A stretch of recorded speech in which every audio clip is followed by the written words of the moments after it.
essa mensagem, se inscreva no meu canal, ative o sininho para você ser avisado pelo YouTube sempre que eu colocar um vídeo novo.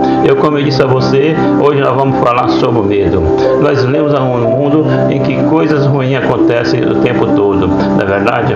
Por isso é normal que a gente se sinta medo do nosso futuro, medo das coisas dar errado, medo daquilo que não está no nosso controle.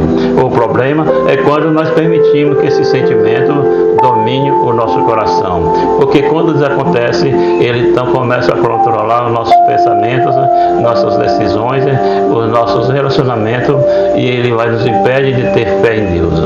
Então, se você sente que muitas vezes o medo te controla, eu quero te dizer que nada está perdido e que graças ao cuidado e ao poder de Jesus existe a esperança para você. Você não precisa de ver escravizado por esse sentimento. Eu sei que quando a gente convive com as pessoas medrosas, é muito difícil a gente superar isso, mas você pode sim vencer esse sentimento ruim, e para isso você precisa dar 3 passos que eu vou te explicar nesse vídeo. Em primeiro lugar, os que têm que ficar porque você sente medo. Você precisa se conhecer. Por exemplo, será que você tem medo de ficar sozinho e por isso você está sempre se envolvendo com alguém? Muitas vezes pessoas que só te afastam de Deus, pessoas que não te acrescentam em nada, mas o seu medo de ficar sozinho faz com que você age dessa maneira. Ou então eu vou te dar outro exemplo. Às vezes você é autoritário, você é briguento, porque você tem medo de que os outros pensem que você é fraco. Ou então você quer pai, que você quer mãe, você tem medo de dar pronto nos seus filhos, porque você quer ganhar a confiança, o amor dele. Você não quer que eles te achem chato, uma pessoa que não é amiga deles. Sabe, muitas vezes o medo é o que está por trás das nossas atitudes, e quando a gente se conhece, fica muito mais fácil vencer esse sentimento que nos atrapalha tanto. E a segunda coisa que você deve fazer é lutar contra o medo. Então você deve falar para si mesmo que o medo não tem poder contra a sua vida, que você não aceita viver com medo, que Deus ele te fez mais que vencedor. Então você começa a se lembrar de uma passagem da Bíblia que mostra que encorajar. Ou então você se lembra de tudo aquilo que Deus faz na sua vida, de que Deus não tem deixado faltar nada. E por isso que é tão importante a oração, amados, porque quando a gente ora, nós já estamos colocando fé no nosso coração, nós já estamos nos conectando com o Senhor. Eu quero ler para você uma passagem que está em Lucas capítulo 12, que fala exatamente disso, do cuidado que Deus tem conosco e que nós precisamos nos lembrar disso dia por dia. Olha o que Jesus disse, amado: não se vendas em simpatia por 2 moedinhas, contudo, nenhum deles é esquecido por Deus. Até os cabelos da cabeça de vocês estão contados. Não tenham medo, vocês valem mais do que muitos pardais. Olha isso, amado. Jesus está mostrando para mim e para você hoje que você não precisa ter medo, porque Deus não se esquece nem dos pardaizinhos. Deus tem todos os seus cabelos contados para te mostrar que nada foge do controle do Senhor. Ele continua te amando, Ele sabe de cada detalhe da sua vida e nada é esquecido. Essa mensagem é principalmente para você que muitas vezes pensa que Deus não cuida de certa área da sua vida e que Deus só cuida de algumas áreas. Não, Ele cuida de todas as áreas da sua vida, e que essa promessa possa te ajudar a lutar contra o medo. Não aceite erro na sua vida, tá bom? Quando Jesus morreu na cruz por mim e por você, Ele enfrentou os maiores medos de todos: medo da morte, o medo do inferno. E Ele lutou e venceu tudo no seu lugar, para que hoje você e eu sejamos livres de todo sentimento contrário à vontade de Deus para a sua vida. Eu sei que quando você olha para a humanidade, você olha para as pessoas à sua volta, até mesmo dentro da sua casa, você percebe que existem razões simples para você preocupar, mas quando você olha para o Senhor, você encontra a motivação para acreditar em dias melhores, para acreditar que existe esperança para a sua vida. Olha, nesse lugar, esquece de recordar, você precisa se identificar quando é que você sente medo, aquilo que te causa medo. Ou seja, você precisa se conhecer. Em segundo lugar, você precisa lutar contra esse sentimento. Ele vai vir no seu coração muitas vezes, mas você não pode travar na sua vida. Eu costumo dizer que se você estiver com medo, faça a si mesmo com medo, e Deus vai te honrar. Deus vai te abençoar, amém.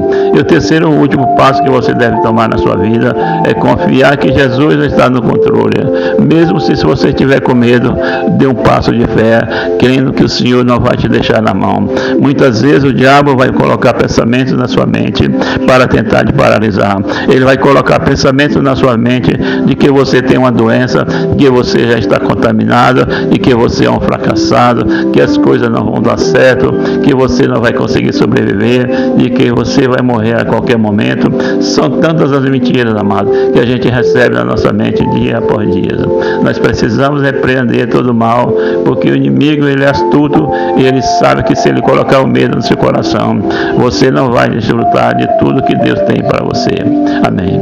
Certa vez, quando Moisés foi libertar o povo hebreu das mãos de Faraó veio atrás dele com as suas carruagens, com aquele grande exército. Eles então ficaram desesperados, porque eles achavam que iria morrer. Mas Moisés disse para eles se acalmarem e confiarem, porque só assim Deus poderia agir em favor deles. Eu quero ler para você o que está escrito em Êxodo, capítulo 14. Olha o que diz, amado. Moisés respondeu ao povo: não tenham medo, fiquem firmes e vejam o livramento que o Senhor lhes trará hoje, porque você nunca mais verá um egípcio que hoje vem. O Senhor lutará por você, tão somente acalme-se. Glória a Deus, amado. Oh, meu querido amados, tão somente acalme-se. Saiba que o Senhor está no controle. Deus é quem dá livramento, Deus é quem cancela todo o decreto de morte e de derrota. Deus é que dá a vitória e abre porta aonde não há. Amém. E naquele momento, então, Deus deu a estratégia para Moisés. Ele estendeu o cajado e o mar foi se abrindo diante deles. E é isso que Deus vai fazer com você. Por isso nós vamos à oração agora. Nós vamos pedir para o Senhor orar a bota, que o Senhor nos ajude a tirar os olhos dos problemas e olhar somente para Jesus, o autor e consumador da fé. Aleluia, glória a Deus. Feche os seus olhos e vamos orar mais. Senhor, meu Deus e meu Pai, eu coloco na tua presença para te agradecer pelas vitórias, pelos grandes livramentos. Oh Senhor, muito obrigado, Pai, pela vida desse irmão, dessa irmã que estão orando junto comigo agora. Muito obrigado, Senhor, pela saúde, pelo alimento. Muito obrigado pelo cuidado que o Senhor tem tido conosco. Oh meu Pai, eu quero te agradecer também pelo sacrifício de Jesus naquela cruz, por mim e por essa pessoa que está orando comigo. Eu creio, Senhor, que foi graças a esse sacrifício, esse ato de amor incondicional, que hoje nós estamos aqui, podemos orar ao Senhor. Oh Deus, te pedimos perdão, porque muitas vezes nós não usamos as ferramentas espirituais que o Senhor já proporcionou para nós, que é a oração, que é a palavra. Muitas vezes nós não profetizamos a vitória, ou pelo contrário, ficamos alimentando o medo na nossa mente. Mas nesse momento nós unimos a nossa fé e nós repreendemos todo o mal. Eu cancelo todo o mal, toda a obra do diabo contra a sua vida, contra a vida da sua família. Em nome de Jesus, eu repreendo toda a obra do diabo contra a minha própria vida, da minha família. Satanás, tira tuas mãos de nós, tira tuas mãos, pare de lançar mentira na nossa mente. Nós te repreendemos em nome de Jesus, Jesus. E você não tem poder contra nós. Nós somos mais que vencedores. Nós somos filhos de Deus. E o Senhor tem a obra na nossa vida. E ninguém poderá frustrar os planos do Senhor. Oh, meu Deus, enche-nos com a presença, meu Pai. A vida desse irmão e dessa irmã. Enche-nos com a tua glória, Senhor. E que a cada dia a gente possa lutar contra o medo. Os teus olhos estão sobre nós. E o Senhor, quando olha para nós, enxerga Jesus. Porque nós somos pecadores, nós somos falhos. Mas o sangue de Jesus nos purifica de todo pecado. E Jesus agora é o nosso intermediador, o nosso advogado fiel. E nós cremos, Pai, que o Senhor está nos perdoando agora. Nos salvamos e nos libertando do pecado e libertando do medo. Em nome de Jesus, meu Pai, eu tomo posse das suas promessas. Eu creio que o Senhor vai cumprir cada um dos seus planos e que nada vai dar errado, que nada nos faltará. Fica conosco, Senhor. Senhor, hoje e sempre, e que o Senhor abençoe a casa dessa pessoa, abençoe toda essa família, livra-nos, Senhor, das aflições, como diz o Salmo 34, versículo 19, muitas são as aflições do justo, mas o Senhor o livra de todas. Oh, meu Pai, nos ajude a acreditar nessa promessa, nos fortaleça, Senhor, porque eu creio, nós vamos passar por isso, dando glória a Deus, e nada vai nos atingir. Em nome de Jesus, que eu oro e te agradeço. Amém. Glória a Deus, amado. Oh, meus amados, estão felizes por esse momento. Como é bom orar como é bom renovar a nossa fé. Hoje você pode estar cansado, sobrecarregado, mas Jesus está cuidando de você. Ele está te carregando no colo nesse exato momento. Creia nisso, amado. Creia que todo mal, todo medo já caiu por terra. Em nome de Jesus, e que o Senhor te enche de paz e de esperança, e que você consiga vencer este mundo, olhando para Jesus. Amém. Glória a Deus. Amém.